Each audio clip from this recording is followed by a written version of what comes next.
आपको मैं कहा था कि जो छोटे छोटे कण हैं जो आंखों से दिखाई नहीं पड़ते हैं उनका द्रव्यमान व्यक्त करने के लिए एएमयू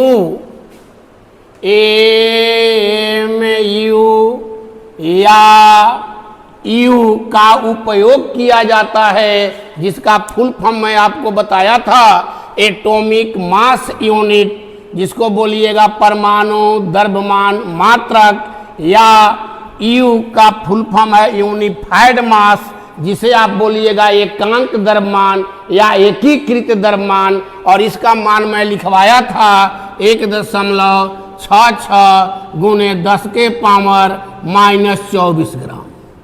अब प्रोटॉन इलेक्ट्रॉन न्यूट्रॉन के द्रव्यमान को भी इसी रूप में मुझे व्यक्त करना है। तो प्रोटॉन का द्रव्यमान, अब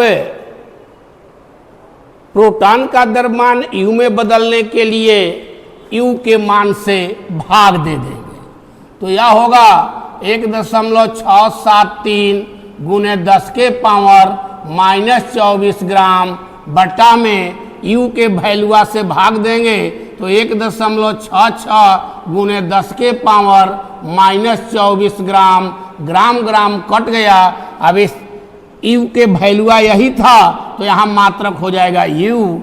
अब ये दोनों कट गया, इसको जब डिवाइड कीजिएगा आप तो यह 1.0078 यू आ जाएगा।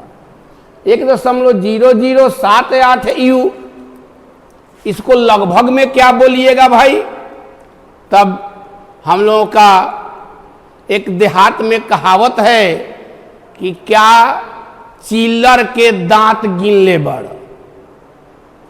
चिल्लर जो बहुत छोटा होता है उसका दांत, तो इसको क्या कीजिए, ये समझिए कि चिल्लर ये सब इसका दांत, तो अब इसको हटा दीजिए और अब इसी को लगभग लिख दीजिएगा AMU लगभग।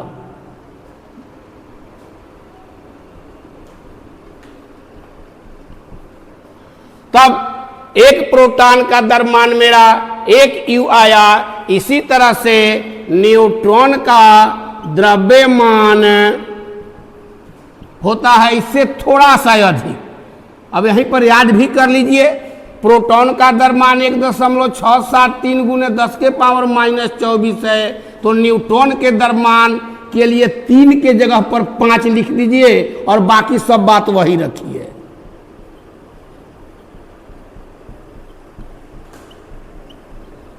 अब इसको जब यू में बदलना होगा तो 1.675 गुने 10 के पावर -24 ग्राम बटा में 1.66 गुने 10 के पावर -24 ग्राम, ग्राम ग्राम कट जाएगा, यू आ जाएगा, ये भी गायब हो जाएगा, ये भी लगभग आएगा आपका 1.009 यू। अब पुनः चिल्लर का दांत नहीं देखना है तो ये भी लगभग हो जाएगा 1 यू।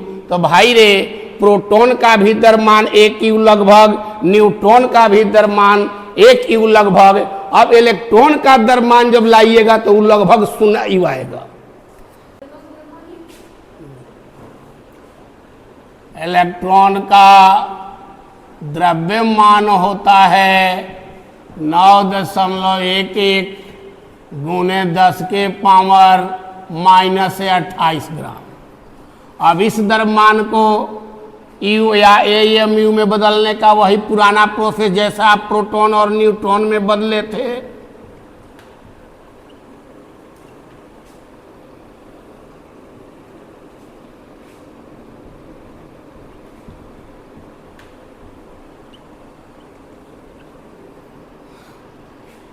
जब इसको हम सोल्व करेंगे तो इसको सोल्व करने के बाद ये वैल्यू आएगा 5.48।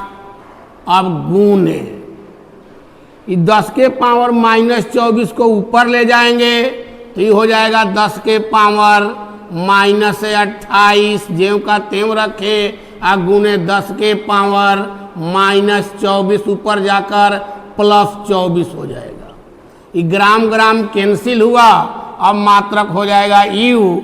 अब देखिए रिजल्ट आपके पास मिला 5.48 गुने 10 के पावर, ये देखिए -28 अब +24 में यह अधिक वैल्यू है, तब अंतर निकालिएगा और यही माइनस का चिन्ह रह जाएगा -4U।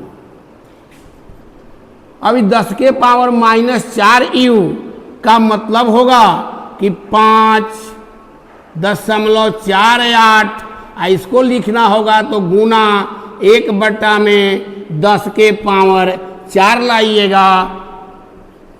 अब यह बराबर 5.48, अब बट्टा में लिख सकते हैं आप 1/4 अब इसका फाइनल जो रिजल्ट होगा जब भाग दीजिएगा तो ये आएगा 0.0000548 देखिए दशमलव के पहले 0, यहां तक 000 आया, दशमलव के बाद 3 अंक तक 0 आया, तो भाई अब फिर चिल्लर का दांत क्या, दांत का एक बहुत छोटा सा ही कण हुआ। तब अंत में आप डिसीजन ले लिए कि इलेक्ट्रॉन का द्रव्यमान लगभग 0 हो गया। चलिए अब हम लोग निष्कर्ष पर पहुंच गए। प्रोटॉन का द्रव्यमान अभी आप देखे हैं 1U, न्यूट्रॉन का द्रव्यमान 1U और इलेक्ट्रॉन का द्रव्यमान अभी आप देखे 0।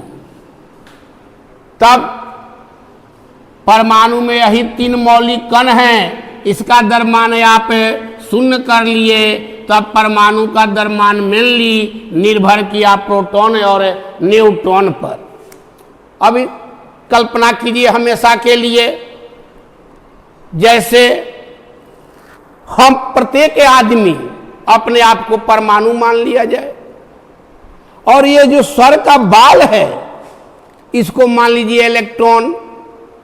अब कोई आदमी अपना मुंडन करवा ले, बाल को हटा ले, तो क्या उसका द्रव्यमान में बहुत अंतर आएगा क्या? बाल हटाने पर भी द्रव्यमान में बहुत कम अंतर आएगा, बहुत अधिक द्रव्यमान उसका नहीं घटेगा। तो भाई रे, इलेक्ट्रॉन नाभिक के चारों ओर परिक्रमा कर रहा है, उसका द्रव्यमान लगभग नगण्य होगा और परमाणु का द्रव्यमान निर्भर करेगा किस पर? तो जो नाभिक में प्रोटॉन और न्यूट्रॉन है उसी पर निर्भर करेगा।